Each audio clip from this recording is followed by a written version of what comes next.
Assalamualaikum warahmatullahi wabarakatuh. Selamat siang, teman-teman. Perkenalkan, nama saya Yuliskia Sawaya. Hari ini saya akan memaparkan analisis mengenai bagaimana kebijakan moneter bekerja di Indonesia, khususnya bagaimana Bank Indonesia menyeimbangkan stabilitas harga dan pertumbuhan ekonomi. Mengapa ini penting? Karena setiap keputusan suku bunga yang diambil BI atau Bank Indonesia berdampak langsung pada harga beras di pasar hingga cicilan motor masyarakat. Di sini saya mengambil latar belakang dan urgensi, yaitu mandat Bank Indonesia.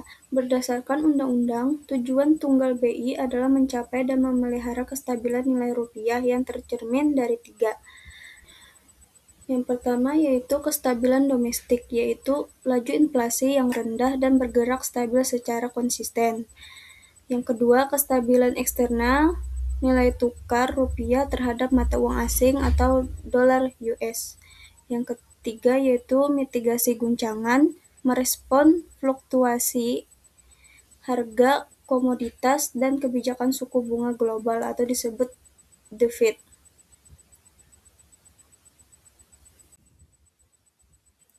Di mana BI ini sebagai penjaga gawang dalam ekonomi.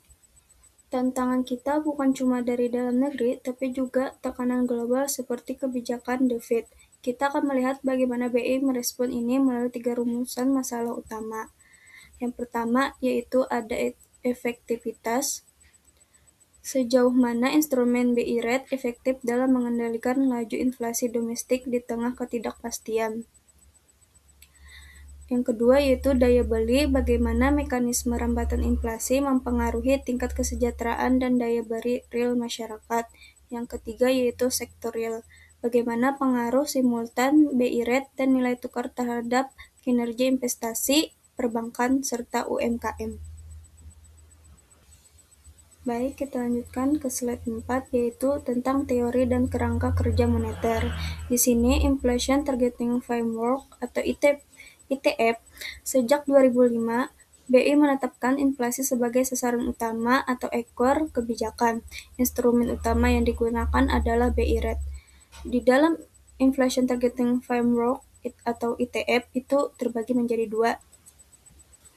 Yang pertama yaitu tight money policy, menaikkan suku bunga untuk meredam inflasi yang melonjak atau overheating, di mana suku bunga itu seperti pedal rem dan gas dalam mobil ekonomi. Kalau ekonomi terlalu panas atau inflasinya tinggi, maka BI-nya akan injak rem dengan menaikkan suku bunga. Yang kedua yaitu easy money policy, menurunkan suku bunga untuk menstimulasi ekonomi saat resesi. Uang tidak langsung hilang saat bunga naik, tetapi ada prosesnya, lewat bank, lewat nilai tukar, baru sampai ke kantong masyarakat.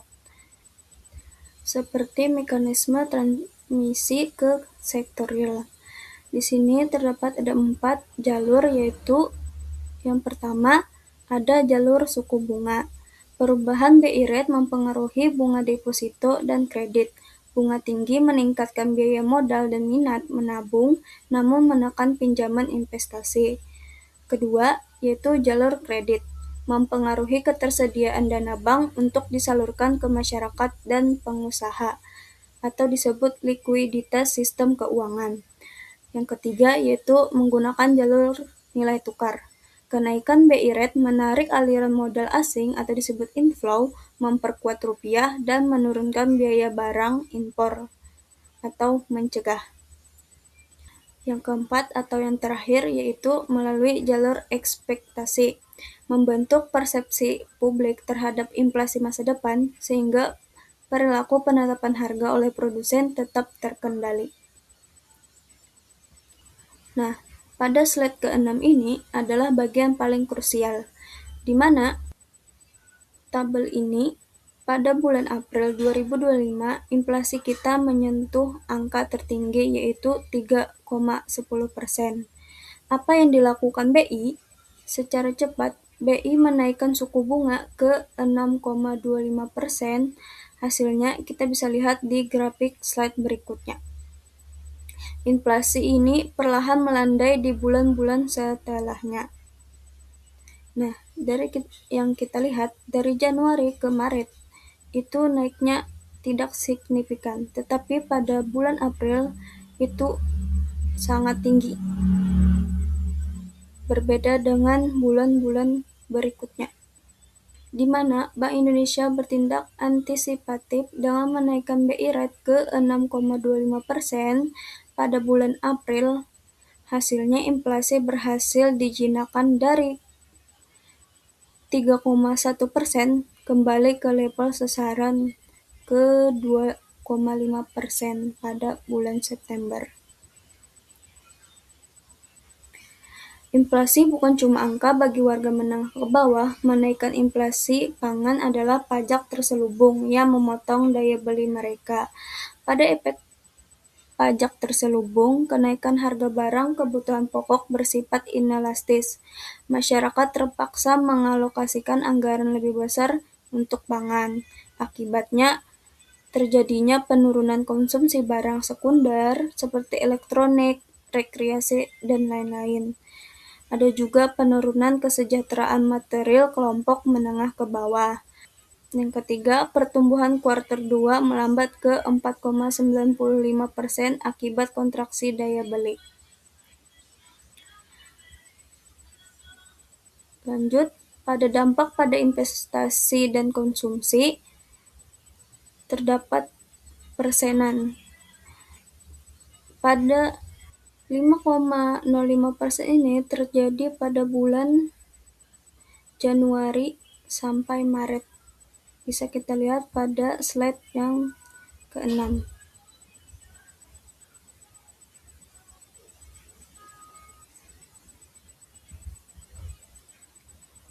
Di sini terlihat 5,05% sampai di bulan Maret. Itu masuk kuartal 1. Bisa disebut